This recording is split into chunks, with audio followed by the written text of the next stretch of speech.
On March 18th, 1990, the most audacious art heist of all time took place at the Isabella Stewart Gardner Museum in Boston. Two men dressed as police officers were admitted into the building by security, claiming to be responding to a disturbance call. In 81 minutes, 13 pieces of art were stolen. Among the portraits, stripped from their frames, were works by Vermeer, Degas, and Rembrandt. Estimated at $500 million, the heist has been categorized as the largest and most frustrating of all time. Theories of their whereabouts and those who perpetrated the crime are abundant. In this podcast series, we will dig as deep as possible into the case, the theories, and the social and economic impact the greatest unsolved art heist of all time had on the community. This is Empty Frames.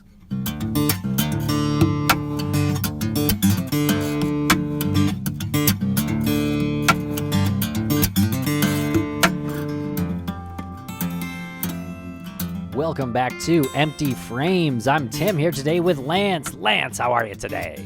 I couldn't be better today. I'm super excited about this follow-up episode. Good, me too, Lance. And so this is what, episode 7 of Empty Frames, season 3, The Last Dance. We're getting to it, Lance. We're almost there. I know, it really kind of took a sharp left turn when we were introduced to Charles Pinning and his partner Pamela Wall. They wrote this report, this in-depth report called Moving Pictures, the Filmmakers Who Robbed the Gardner Museum, and it's causing quite a stir out there in the community. It really is, and we want to remind everyone to be polite because things can get a little contentious.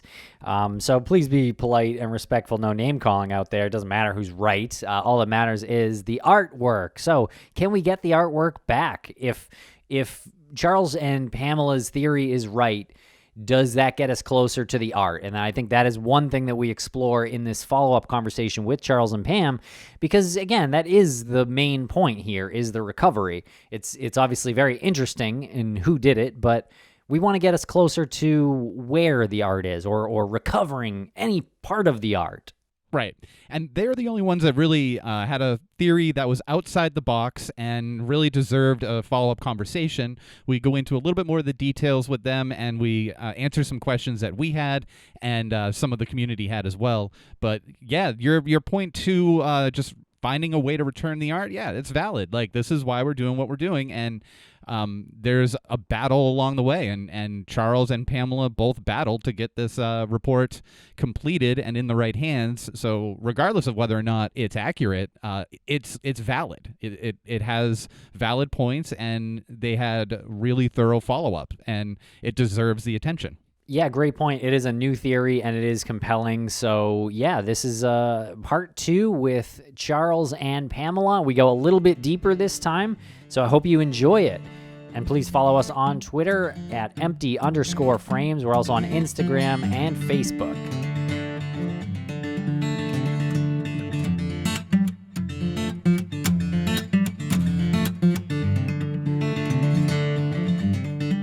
We are being joined now again by Charles Pinning and Pamela Wall. How are you both doing today? We're doing good, thanks. Yes, doing very well, thank you. Thanks for coming on. Again, we had a very successful first conversation with the two of you based on your research into the heist, the Gardner Museum heist, and we received a very good bit of feedback on that, a lot of positive feedback, and we were just curious off the bat, how did you feel the last interview went?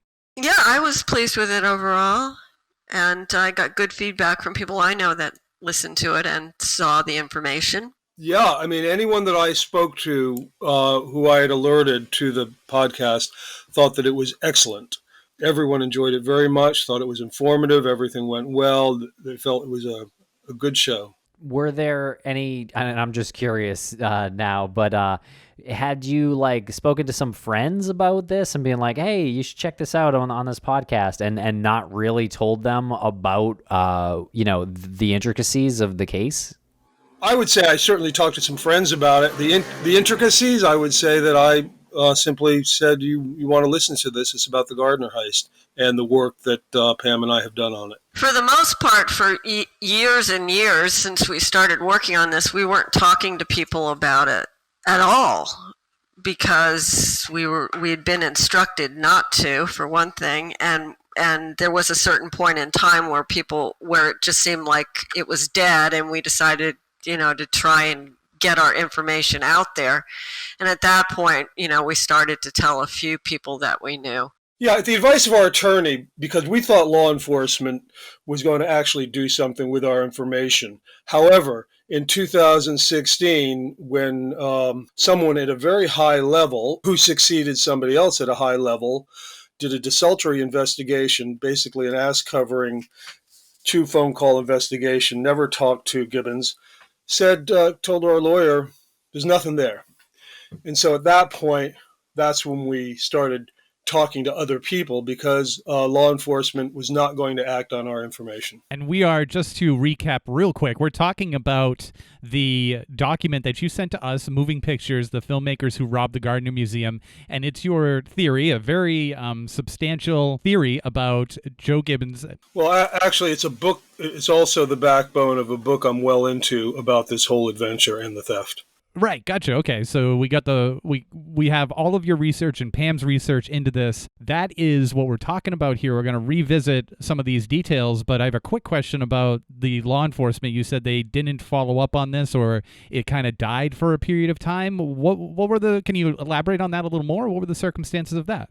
Sure. Our attorney was, of course, very psyched about the information, totally believed that, it was Gibbons, and brought us to, well, first of all, as I said last week, he initially in June of 2015, brought Gibbons's name to Anthony Amore, the security director of the Gardner, and Jeff Kelly, FBI, and some other very high up people in the case, and gave them the information we had there then about Gibbons.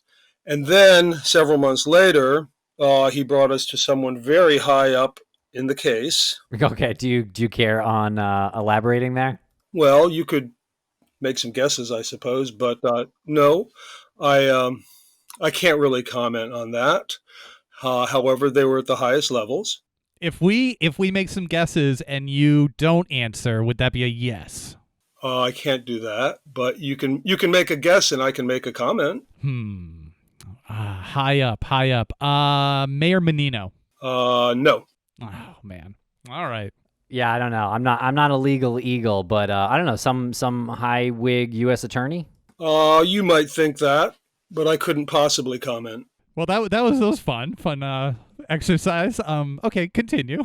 Yeah, basically we went from high to low, or from low to high. Yeah, the initial question was you mentioned that it sort of died for a period of time, and I didn't know if that was a case of like multiple reasons, or did something, I guess, put the temporary nail in the coffin specifically. It never really died, except that it became clear that law enforcement was simply not going to pursue our theory. Why? Well, it certainly didn't fit in with their paradigm, with their theory. It is possible they couldn't unclench from their theory that they'd held on to for, at that point, 25 years. But I think also, as our attorney told us, Anthony Amore poisoned the water. No way could I ever have envisioned him giving us a reward check. So nobody pursued. Amore wasn't going to pursue our theory. Law enforcement wasn't going to pursue our theory. And so when that all died, the nail in the coffin was a very, very balky, well, really pathetic call from one of these law enforcement folks to our attorney saying, it couldn't be Gibbons. Of course, he didn't really do any investigation. He just decided it couldn't be Gibbons. Well, he did call Joe's lawyer on the second bank robbery and asked him about the Gardner. Now, first of all, obviously Joe's lawyer, if he knew anything, he wasn't going to tell this guy. Yeah, I talked to Joe's lawyer, and he told me about the phone call. And it was a just say no call. The guy calls and said, he called him and he said, did Joe Gibbons rob the Gardner Museum? Did he have anything to do with it? And of course, Joe's lawyer, this is Joe's lawyer for the Rhode Island bank robbery, he said, I don't know anything about that. And then this law enforcement person asked for Joe's phone number and address, and the attorney said, forget it, figure it out for yourself. So that was the extent. And on the basis of that phone call and one other to the AG's office, Rhode Island AG, on the Rhode Island bank robbery thing. This person determined Joe Gibbons had nothing to do with the Gardner theft. I mean, my take in a nutshell, they're not going to allow us to be right after, at that point, 25 years of barking up the organized crime tree. How could a writer and an illustrator from Providence, Rhode Island figure out something they couldn't figure out in 25 years? There's no way they could put a good spin on it. So that just died. And so when we got that word from our attorney that, hey, law enforcement says it can't be Gibbons, then we realized we had to take a different tack. Well, I'm glad you came to us because it is very interesting. Quickly, I would like to talk about some reactions to part one. There was something that Lance mentioned in the outro to part one of our conversations with you, and Lance was wondering why Abbott would give the same description as the other guard, Randy. Yeah, Abbott, there were two guards on the night of the theft. There was Abbott, and then there was a guy who was called in at the last moment because somebody called in sick. That other guard, Randy Hestand, he didn't know nothing about nothing. Abbott buzzed them in, and so since Hestand, the second guard, also got a good look at the two thieves or more, or certainly two of them, Abbott's description to the police could not vary that much from Hestand's. Otherwise, Abbott would have looked pretty suspicious. So he had to keep his description within the ballpark of the second guards who had nothing to do with the theft. So by that account, Randy had nothing to do with it, and he was giving the honest description, so Abbott had to go along with that. Why weren't the thieves concerned that their description would be given in the first place? Was it something that just kind of got away from them? I think there was a lot of serendipity and unknown in this theft. They didn't know. And so pretty much they lucked out. The FBI booted it from day one because they locked on to organized crime characters because that's what they know. And so they immediately went searching for organized crime. So there's been a lot of luck involved for Gibbons and Ausler because they just weren't looking for artists. They were looking for organized crime characters.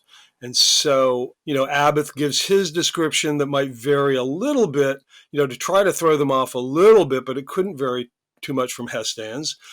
And so FBI, who took over the case right away, started looking at organized crime people that might have fit the description, totally missing a convicted museum thief who lived 3 miles away in Jamaica Plain, who was a dead ringer for one of the thieves, i.e. Joe Gibbons. Yeah, I guess it wouldn't matter anyway as far as different theories are concerned, because whomever was in there that night wasn't concerned with their description being given. They might have been, but to a certain degree they lucked out. And, of course, if they were snagged right away, Gibbons would just pull the same thing he did out in Oakland in 77 and say, hey, it's meta art. We just created a performance. It was meta art about art. Here's your stuff back. Sorry. But it didn't go that way. Gibbons and Ausler weren't on their radar. It wasn't on the radar of the Boston Globe, or they weren't on anybody's radar. And all the authorities had to do, be they media or law enforcement, was see what convicted museum thieves might be in the area, and Gibbons would have popped up to sweet. But they didn't do that, did they? So there's been a certain amount of luck, for Joe and Tony in getting away with this. And you mentioned that Spalding Gray interview that Joe Gibbons had. And part of that is in Joe Gibbons' movie Confessions of a Sociopath, which I find incredibly watchable, by the way. I really like it. It won prizes. It's as transgressive art, it's amusing on a lot of levels. And it certainly became Holy Grail for us. Yeah, I can see why. There's, so many images in there, so many locations he kind of just took his camera to and filmed him like selfies, like he was holding a phone like today, like he did at that bank robbery, where he filmed that robbery. But so in the Spalding Gray interview, he talks about art about art. Can you tell us a little bit about this? The Art Liberation Front thing that he talks about is kind of silly in its own, but there's a lot of truth embedded in it. Joe is the mastermind behind all of this, and I want to ask you, what exactly is the Art Liberation Front? Well, the Art Liberation Front is a group that we formed after the fact, after the crime. And basically we're creating meta art, which is art about art. The art about art, as he says in the interview, we were making meta art, which is art about art. So, in the case of stealing a painting, right, you're doing a performance. So the art is the painting, and you're making art, a performance about stealing the art. So you're making meta art. It is significant that Patient has been characterized in his recent workup conference as oppositional. He has sought out a series of authority figures, teachers, law officers, art curators, etc., who are limit setters to rebel against.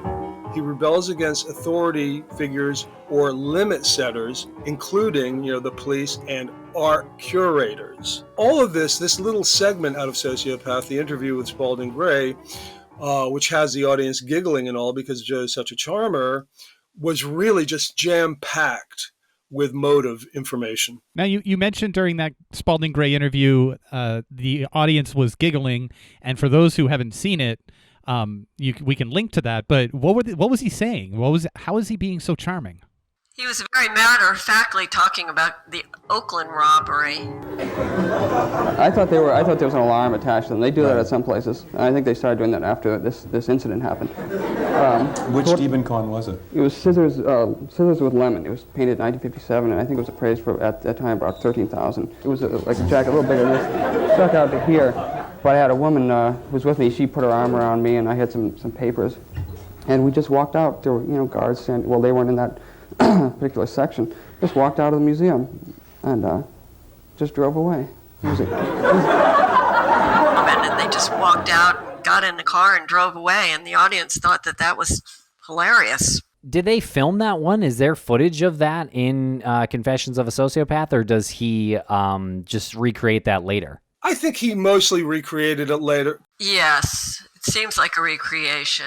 There is footage of him in Sociopath in a gallery or a museum with a friend of his, but I'm not sure that was the Oakland Museum. But, Joe spends his whole life filming his life and then cutting and editing it and putting it together. He's a pretty busy, creative guy. Yeah, and I just want to note here that Spalding Gray interview was from 1985, so that was still 5 years before the Gardner heist. Right. The Oakland theft was 77, the interview was 85, and the Gardner was, in 1990, 5 years after the interview. However, you see that his theory is solidifying. His feelings about art, his feeling about crime is all solidifying so that by the time the Gardner rolled around 5 years after the Spalding Gray interview, he was well primed. And it was all pretty straight in his head, his feelings about museum art. We were going through the your document that you had sent us, and some of like Ausler's personal collection. So he's a fan of art, and he's got a personal collection. How is what he owned similar or different from what was stolen? Well, he's a big collector and has been for many, many years. Collector of ephemera, of just stuff, junk, whatever. Objects.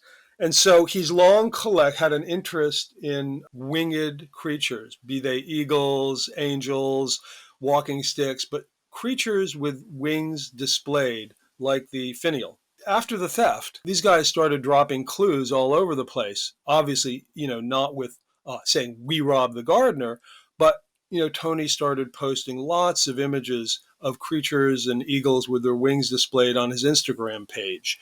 Joe created Confessions of a Sociopath. Tony has done much work and continues to do so with AI mapping for surveillance purposes of the human face. And so surveillance and the collection of winged creatures, in Tony's regard, has been ongoing certainly since 1990. And then Joe, of course, with Day One at the Doppelganger Clinic, where he recreates the stealing of the coup by taking a tabernacle that has in it, the chalice, which is a drinking vessel like the coup. So Joe recreates that in Day One at the Doppelganger Clinic, which can be posted, but also is, I believe, still available on YouTube. And so the hints have been dropped. They're like taggers. They're like graffiti artists. They want to leave their mark. They want to be known, but they don't want to be caught. So pretty much up until 2017, when I confronted Joe personally, face to face, they pretty much just were posting and filming away and leaving all these clues. But that came to a screeching halt pretty much after I talked to Joe in 2017. Okay, well, can we hear a little bit more about that? And I guess, have you spoken to him recently? We did see him being kind of active on Twitter, but we don't know if you've spoken to him. We have not spoken to him. Well, when he was up for coming up to Providence for his hearings for his bank robbery throughout until December of 2017, Pam and I talked to him on the phone a couple of times. He called us, contacted us, wanted to know what we knew, because he hadn't been sentenced yet. And so I'm surmising that he was trying to figure out how much we knew and, did we have him or not? But then when he didn't get prison time for the Rhode Island bank robbery, that ended that. However, last year I talked to him on the phone. He called me out of the blue one or two times. And again, it was a whole rambling conversation about essentially trying to find out why I thought he had been involved in the theft, and of course his denials, that he had been, but this insistence about trying to figure out why I thought he was involved and what information I had. So about a year ago, I talked to Joe for the last time. And then, about 4 months ago, I talked to Tony for over an hour.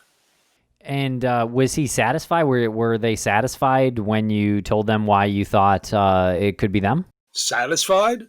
We didn't give them a lot of information about what we knew. Tony, though, this year, I unloaded pretty much a bunch, everything, but a lot to Tony. And basically satisfied? I don't think they were satisfied at all.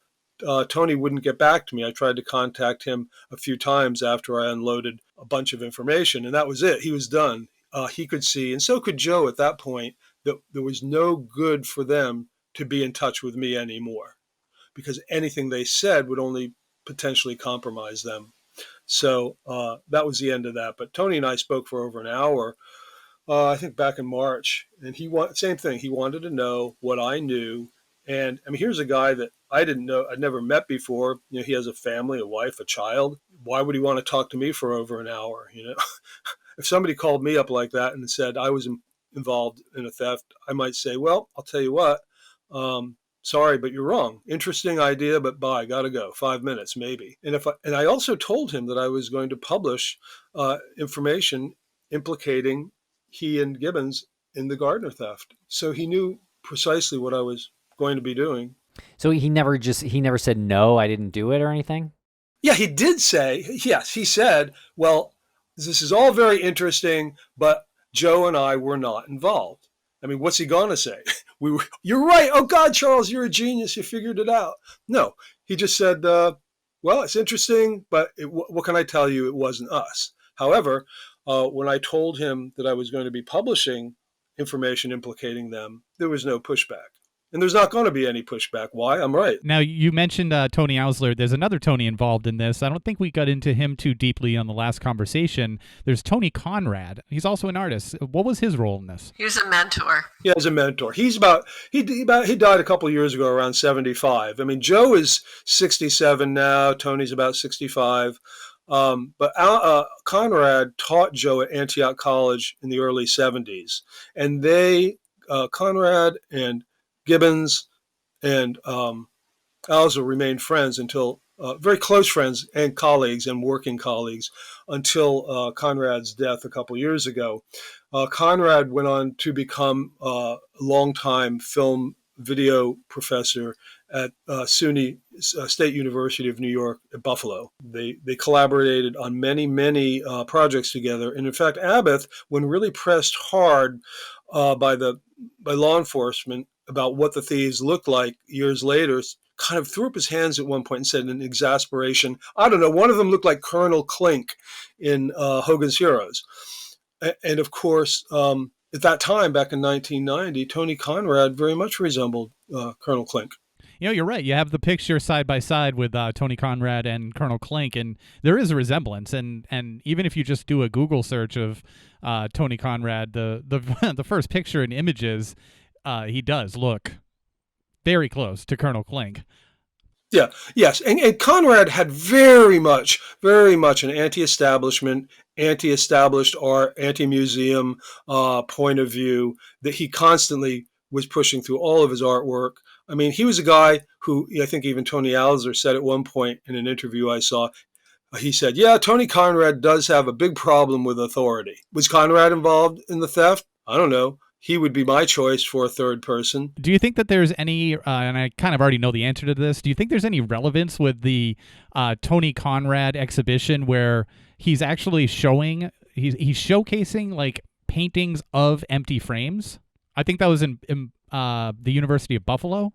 Could be. Although I think he called those things the yellow paintings. And he claimed that what he was doing was putting paint on canvas or whatever the material was he painted on and watching it yellow over the years. And he was calling that a movie. Was it empty frames? It could also be read that way. It's really important, I think, to remember that these guys are real intellectuals. I mean, Conrad went to Harvard. Not that that necessarily makes somebody a genius, but he went to Harvard, I think he graduated in maybe 1960. These are highly educated guys with a sense of play and irony, and they're also incredibly knowledgeable about art and art history. So all of this, all of the resonance and the way this wiggles is incredibly amusing to them.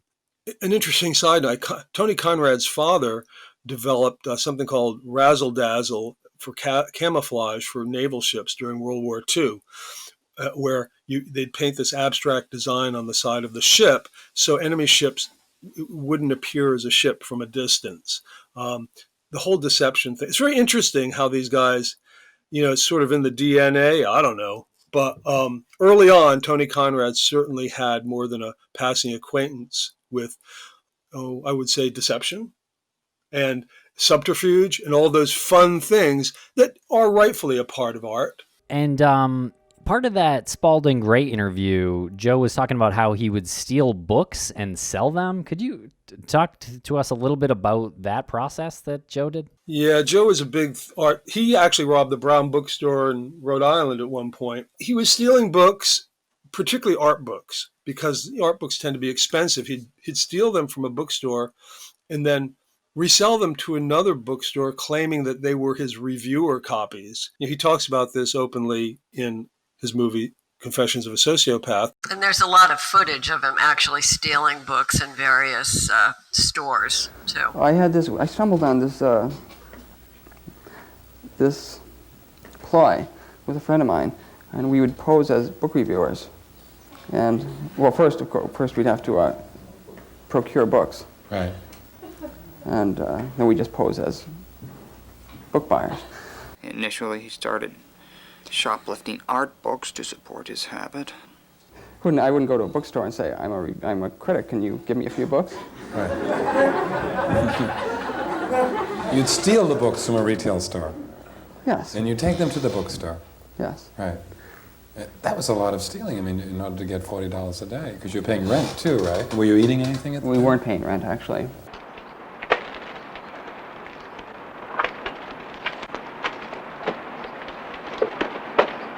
Now I can pay the phone bill. I can buy some film. Pay for this car.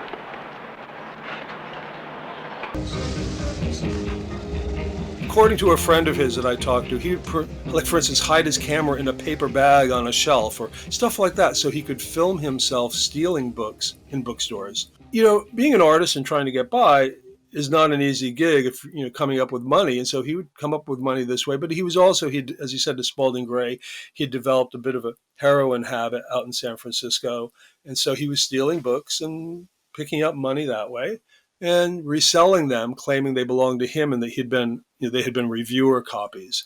Do you know any more background on how that interview with Spalding Gray came together that ended up in Confessions of a Sociopath? Because, you pointed out that there's some laughter and there's definitely a crowd there. They're on a little stage. What is the setup there? Well, Spalding Gray at a certain point back in the 70s and 80s, but certainly in the 70s when I lived in New York City, he worked out of a space called the Performance Garage with a woman named Elizabeth Lecomte. And there was another joint down there, downtown Manhattan, called The Kitchen. And so Spalding Gray was cutting his teeth as a monologist and an interviewer. And now, an interesting side note, Spalding Gray is also from Rhode Island. He's from Barrington, Rhode Island, and Joe grew up across the bay in Rhode Island in Warwick. Pam grew up in Providence. I grew up in Newport. This is a Rhode Island strong story, baby. Joe and Spalding Gray probably, they could have met in Rhode Island, but certainly they would have hooked up later in the early 80s in downtown Manhattan, because Tony Conrad, Tony Ausler, Joe, Spalding Gray, they all inhabited the same artistic space, if you will, in Manhattan during the late 70s and early mid 80s. So for Spalding Gray to interview Joe Gibbons would have been a natural, Joe being the colorful, curious character. And Joe loves to talk, of course. And so he would have been a natural for Spalding Gray to interview. It sounded to me like it was a school stage, that maybe Gray was teaching at a school in Manhattan or at the Kitchen or the Performance Garage. The Kitchen is also another small performing space in Lower Manhattan. Now, we're talking about a group of guys who are all artists and all living the artist lifestyle and all very intelligent and very daring. And we had some listeners reach out, one listener in particular, Susan. Shout out, Susan. Loyal listener to the show. She started off by saying because they're artists, they're seeing art as part of everything, and it symbolizes something. Like everything symbolizes something. And they would then turn their art into some sort of message. And I know you touched on it earlier in this interview and a little bit in the previous interview that we did. But is there something that you can point more listeners towards to look at, like maybe some artwork by Joe Gibbons, or maybe something else as far as clues that they're leaving along the way? Well, I know that Ausler's 2010 sculptural projection piece, which is called Via Regia, which is Italian for the King's Road. That's a lot of clues there. A lot of we have, voiceover that says, "We have your hidden objects, ha ha ha," and there's a skull rotating in a gilded frame, which would kind of signify a dead artist, the skull.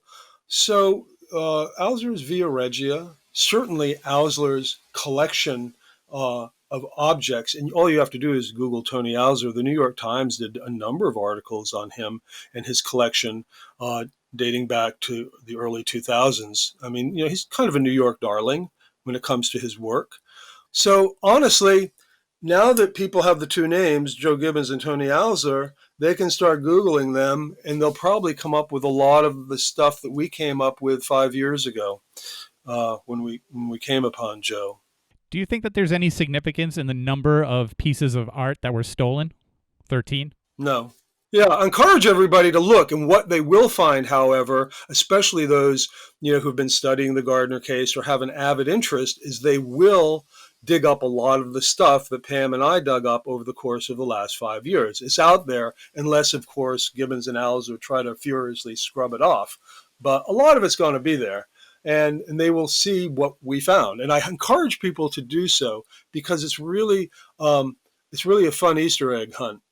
Because all of a sudden, when you have the right people, the stuff just starts pouring in. Speaking of Easter eggs, it reminded me of something else that this listener, Susan, had written. She said, well, just fielding your opinion on this particular theory, what do you think about the paintings still being in the museum, but behind something? So, like, someplace that they, would obviously not be there. They might actually be there in like a crawl space or behind another painting or something. No, we have definitely examined that theory as a possibility over the years. That's a movie trope, and there could be something to that, because a close female friend of theirs had a residency at the Gardner in 1994, okay, and was invited to do so by Anne Hawley. and the then director of the Gardner. And this very close friend, she's a colleague and a friend, longtime friend of both Alzer's and Gibbons. She had a residency in 1994. Now remember, that's the same year that the museum received that letter that Anne Hawley, described as being legit, authentic, because the person I said the guards were, they were wearing the thieves were wearing guard uniforms and not Boston police. Now, that woman who I've spoken to had the run of the museum in the months and weeks that she was there, the run of it, day and night. She lived there. She lived there in the carriage house that has since been knocked down to make room for the glassy Renzo piano addition off the back.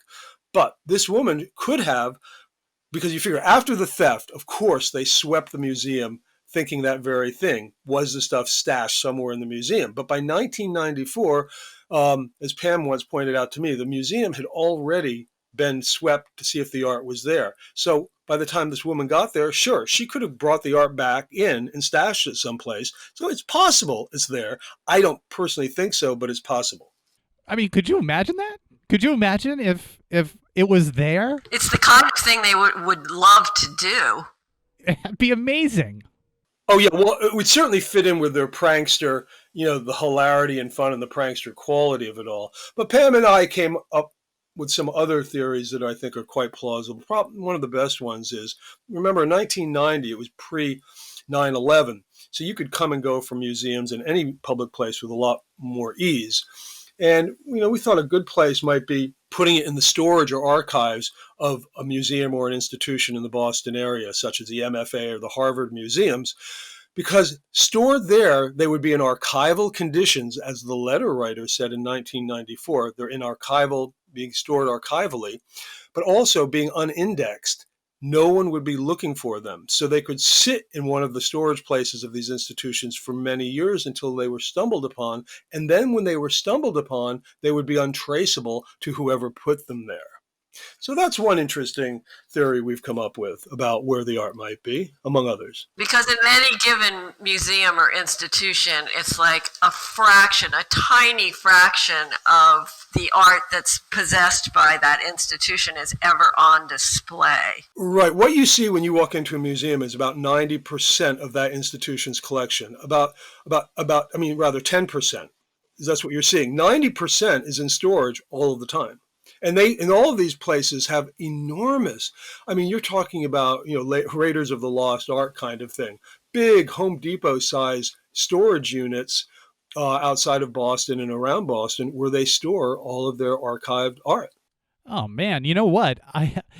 I recently moved out of Boston, and I wish I would have talked to you guys before this, because one of my neighbors in the apartment building I lived in worked for a museum in the archival department. He was responsible for overseeing the inventory. That would have been interesting to actually hear a professional in that department talk about like how often he goes into certain areas of the storage. There was an article, I think it was in the New Yorker, am I right, Charles, a few years ago about this subject, about what a tiny percentage of any given institution's art is actually out for display. It was actually in the Providence Journal, believe it or not, and they were talking about the Risney Museum, but it might have been an AP article because it cited, like the Harvard Museum and the MFA in Boston, and giving the percentages of how much of their art was actually on display and how much was in storage. And it was shocking. Basically, 90% of most museums' art is in storage.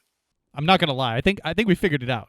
I must also say that Pam and I, passed all of this information, including where we thought it might be, on, through our attorney to law enforcement. So they got all of this, and they got all of our information, everything that we're telling you guys, they got and did not act on. I'm putting the call out there to the listeners. If you know anyone who is in an archival department in a museum, if you work for the MFA, if you work for one of the Boston museums, just take a stroll down there. Just take a stroll down, take a peek around. Good idea. Look in the flat files, because the big Rembrandt and the two big Rembrandts, which measure about 4 by 5, rolling them up isn't really an option. But, there are big posters and paintings and drawings that are in big flat files. Now, if you just sort of insinuated a couple paintings in between that aren't cataloged, so nobody's looking for those, they could sit there for a long time before somebody lifts up one thing and sees something else. But they could also be in Buenos Aires, too, Argentina. I mean, we'll go there to look if... And I say that not jokingly because one of their friends who edited one of their movies actually owns property in Buenos Aires. I mean, if we have to, we will go. In that letter in 1994, the letter writer said the art is being held in a non-common law country, and Argentina is, in fact, a non-common law country. Oh, is that letter public, by the way? Is it public? Yeah, has that been released? I know we talked about that in that last interview. Yeah, that letter. I believe Steve Kirkshin used it, or portions of it, in his book, Master Thieves. Okay. I just wanted to take a closer look at that because of the holdback element that we were talking about in that first episode. Yeah, well, law enforcement holds back all the time because it allows them to vet, good information from bad. So if they know it was people dressed in guard uniforms, if somebody comes and says, "Oh, yeah, I blah blah blah Boston Police," they know right away it's not good information. That's why Ann Hawley knew that 1994 letter was legit, because the person knew they were dressed as guards, and she knows that, and of course the FBI knows that too. So it was a legit communication. Yeah, I think that's interesting. I'm curious. I gotta see if that letter's been completely published though, because if it has, then why would the Globe and all the other books have used police uniform? I can't answer that question, but I believe Steve put that letter, or at least the salient parts of it, in his book Master Thieves. Right. Okay. Now, did you talk to Joe Gibbons about his alibi when you spoke with him? His alibi, he said first of all, he said he was in France, but that he had lost his passport, so he couldn't show me his passport. And then he sent texted a doctored clip from one of his old movies of him saying, "What day is it? What time is it?" And then time stamped as though to prove that he was in France at the time. I sent that out to a friend of mine who's head of editing at the American Film Institute, and he explained to me this has been doctored because Super 8 or video film shot back then would have stuttered in a certain way, and this has been overlaid with this info. So I had a professional look at it and debunk it. But Gibbons tried to say that he was in France at the time of the theft, and he used this really shabby, very amateurish little doctored clip to try to prove it. What day is today? What day is today? Violence sexuelle, c'est ce que révèle ce matin le rapport autopsie âgé de 11 ans, avec été enlevé le 7 mars dans la banlieue de Montpellier. The other alibi, I don't know. When I was talking to him, he just, he said he would confabulate, and that was the confabulated story we talked about last week, where he basically had Abbott play his role in the retelling, and then he plays the Abbott role, and so. Saying, no, you don't do it like that. He had Abbott breaking the frames, and then Joe, saying, no, that's not how you do it. You don't take things out like that. So, he did a transposition. About that video again, that alibi video. So your friend, head of editing, he said that it was not on film, or I'm sorry, what did he say? But basically, he said if this was shot in 1990. Certain, whatever the capability of, the film would have performed in one way, and the overlay, the voice would have performed in another. And so he could tell that Joe's voice and then this timestamp had been later added with newer technology to the old footage. I see. Okay. Yeah. So I'm looking at his quote now. Yeah. He's saying VHS or 8mm would not have stuttered the way this video does. And his guess is that Gibbons filmed that clip with his phone and added the date and time later, which, if he didn't do that later, that'd be quite coincidental to actually have a video, like a short 15-second video of yourself from the day that the garden was robbed. How random. Well, not only that, it's so goofy. And you would be saying, what day is it? What time is it? I mean, the whole thing was just so bogus, you have to laugh. But hey, you can't blame a guy for trying, right? It's interesting. I mean, it's not bad, I will say. Like even, the element of it that makes it seem like it could be real. To me, I'm not an editing expert, but it looks pretty good. Yeah, you're right. You're not an editing expert, and that's why I sent it out to my friend Mike Jablow, who's head of editing at the American Film Institute.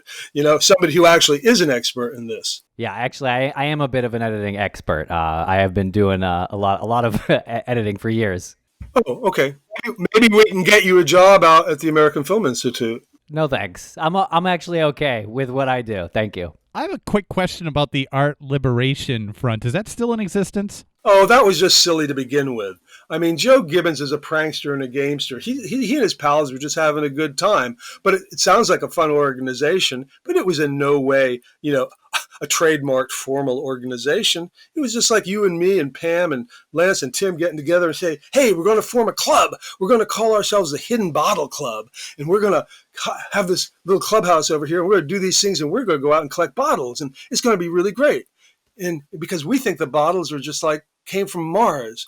And so, it's like that. It's just silly bunch of young guys having fun. Gotcha. So, I mean, part of them having fun might have been going into the Gardner Museum and making a movie about a heist. Have you ever maybe daydreamed a little bit about what the plot of that movie was? Yeah, it was a heist film. In other words, probably if you ever look at any of Joe and Tony's films, like Toxic Detox, where they're injecting poison into candy to give to Halloweeners, trick-or-treaters. I mean, it all has a 14-year-old boy juvenile bizarreness about it. And so I would imagine it would be like this almost Keystone Cop, goofy, very melodramatic thing where they they come into the museum as cops and they steal the Manet. And so the Manet, which Rick Abath took during his round before he buzzed them in, that was going to be the stolen piece of art for their little fun and games movie running around in the Gardner.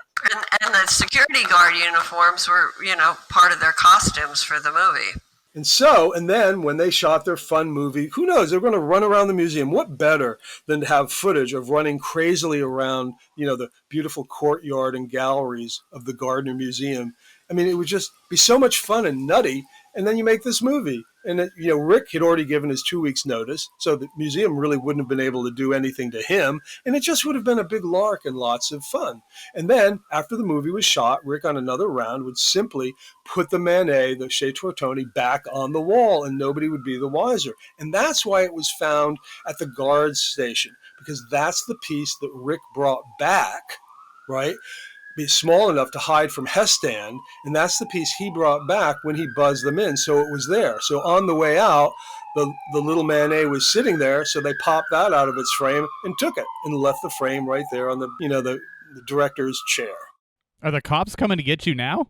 No, they're going by to try to stop the wind. I don't know, this is Providence. It's a very, very rough, very, very rough neighborhood. It's also the hometown of the birthplace of Anthony Amore. And I must say, good old Anthony really, he was hired in 2005. We're now 15 years later. He's still employed by the museum. He was hired and tasked for recovering the art. And he hasn't given them anything in 15 years. And I mean Zippo. Jeff Kelly, the FBI guy in Boston, has been on the case since 2002. That's 18 years, and he's given them nothing. It's astonishing that the museum still employs Anthony Amore. And in the meantime, he's made a cottage industry and is about to come out with, I think, his 4th book about being an art theft expert, which is, such a laugher.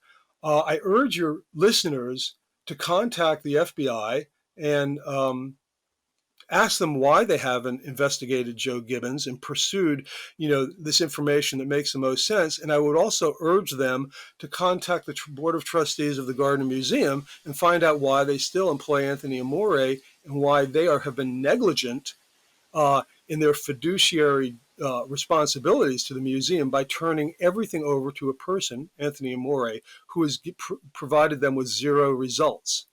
They need to take responsibility for the theft of their art because Anthony Amore has done nothing except actually be a fly in the ointment and block us. Well, is there anything that you can say as a message to Gibbons and to Ausler on this program that would maybe give them some confidence if they did do this to come forward with something? I mean, because if they're sitting on all this art and risking spending maybe the last days of the last years of their life in jail, what's the incentive for them to come forward? Well, I would say to them, you know what to do. I can't advise them as to what to do. They know what their options are. That's all I can say. I'm sure that Gibbons is 3-4 steps ahead of us. He knows his options. They're going to just have to mull it over and decide what to do or not do. They've been sitting tight for a long time. If the FBI continues on its do-nothing ways, well, they'll probably be okay. If Anthony Amore told a friend of mine who was a president of an art university at the time, he said there's zero possibility that it was Joe Gibbons. So Amore's already staked out his territory. He ain't looking at Gibbons. He ain't going to look at Gibbons. And neither is the FBI, unless, as I said, I urge your listeners to contact the museum and say, WTF, as well as the FBI.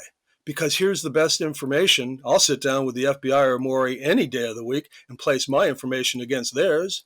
I mean, it's pretty obvious to anyone who doesn't have a dog in this fight who did it. And but the FBI and Amore remain steadfast in pursuing these hapless old organized crime figures who had nothing to do with it, who wouldn't know mayonnaise from mayonnaise. They've gotten nowhere in 30 years. So do something. Now, do either of you, Charles or Pam, have any thoughts on where the art might be today? The institutions. Pam, No, I mean, there was a period of time where we thought it might be stashed at Joe's parents' house because they had a big house, large Victorian house in Warwick. But the house has been sold and changed hands. I don't feel like it's there anymore, but there was a point in time where we thought it might be. Yeah, I mean, maybe Tony Conrad took it to Buffalo, New York. Or, like as Pam just said, Tony Alzer's studio, or could be in Buenos Aires, because, as I said, one of the editors of their films around that time owned property in Buenos Aires. And back then, I'm going with Buenos Aires.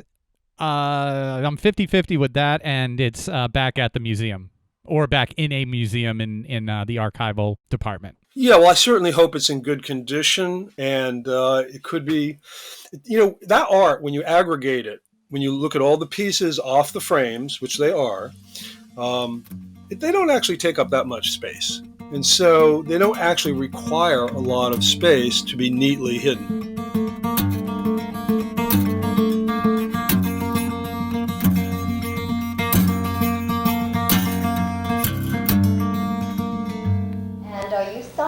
That you walked off with that painting on Friday?